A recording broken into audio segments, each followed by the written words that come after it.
दररोज संध्याकाळ झाली की जेवणात काय करायचं हा समस्त आई वर्गाला पडलेला सगळ्यात मोठा प्रश्न असतो आणि त्याला एकच उत्तर असतं, ते म्हणजे खिचडी.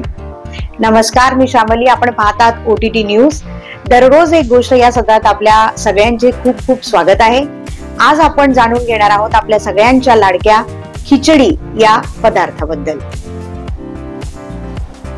खिचडी या पदार्थाचा उगम कुठून झाला याविषयीची माहिती जरी संपूर्णपणे अवगत नसली तरी सुद्धा संस्कृत शब्द खिच्चा या शब्दापासून खिचडी हा शब्द अवगत झाला असावा अशी आख्यायिका आहे. खिच्चा म्हणजे तांदूळ आणि डाळीचे मिश्रण आणि त्यातून खिचडी या शब्दाचा जन्म झाला असावा. आता खिचडी ही उत्तरेकडे मूग डाळीची बनते आणि दक्षिणेकडे यास पोंगल असे म्हणतात आणि बंगालमध्ये याला खेचुरी म्हणतात, तर आसाममध्ये याला वेगवेगळ्या प्रकारची नावं सुद्धा आहेत. खिचडी या पदार्थाला घेऊन काही ऐतिहासिक आठवणी सुद्धा आहेत. त्यापैकी एक ऐतिहासिक आठवण म्हणजे चित्तोडगडच्या राणीची खास खिचडी. या खिचडीमध्ये बदामाचे तांदूळ आणि पिस्त्याची डाळ असायची आणि त्यात खवा घालून गोड खिचडी व्हायची, तर काही हलकेसे मसाले घालून खारी खिचडी सुद्धा बनवण्यात यायची.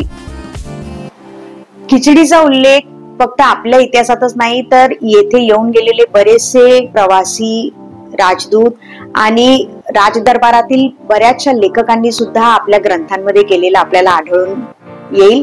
त्यापैकी एक म्हणजे ऐन ए कबरी नावाच्या ग्रंथामध्ये आपल्याला खिचडीचा उल्लेख आढळेल.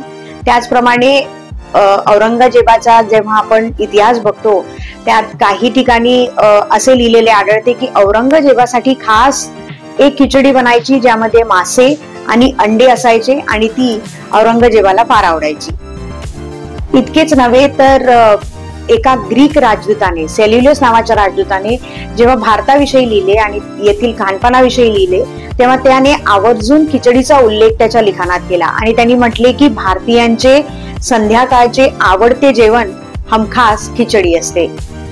प्रसिद्ध प्रवासी इब्न बतूता, त्याचप्रमाणे फ्रेंच प्रवासी जीन तापेट यांच्या प्रवास वर्णनांमध्ये हमखास खिचडीचा उल्लेख आढळतो. त्याचप्रमाणे भारतीय इतिहासात लीळाचरित्र नावाच्या ग्रंथामध्ये खिचडीचा उल्लेख आपल्याला केलेला आढळतो. इतकेच नव्हे तर खिचडी ही मकर संक्रांतीच्या वेळेस संपूर्ण भारतभरात एक उत्सव म्हणून साजरी केली जाते असे म्हणायला हरकत नाही. दक्षिणेत पोंगल, महाराष्ट्रात सुद्धा मूग डाळीची खिचडी, त्याप्रमाणे उत्तरेत पिवळ्या मूग डाळीची खिचडी, बंगालमध्ये खेचुरी आणि आसाममध्ये सुद्धा याचे वेगवेगळे प्रकार आपल्याला बघायला दिसतात. आणि अशा प्रकारे खिचडी हा भारताचा एक संपूर्ण आहार म्हणून ओळखला जातो. पण खिचडीची प्रसिद्धी इथे संपत नाही. जगामध्ये जेव्हा सगळ्यात जास्त पौष्टिक आहाराविषयी बोलले जाते तेव्हा खिचडीचा क्रमांक हा पहिला असतो. त्यामुळे खिचडीने आता आपले आंतरराष्ट्रीय स्थान सुद्धा बनवलेले आहे. तर ही होती आजची खिचडीची गोष्ट. आम्हाला सांगा तुम्हाला आजची ही गोष्ट कशी वाटली.